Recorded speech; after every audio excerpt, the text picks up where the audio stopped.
Sila pa yung si Brent yung gustong mag-give up eh. Ibigay kay ano. Di ba no? Kay Shokla.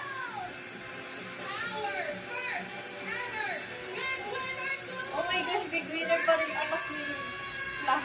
Anak niya si Mikay. Isabel!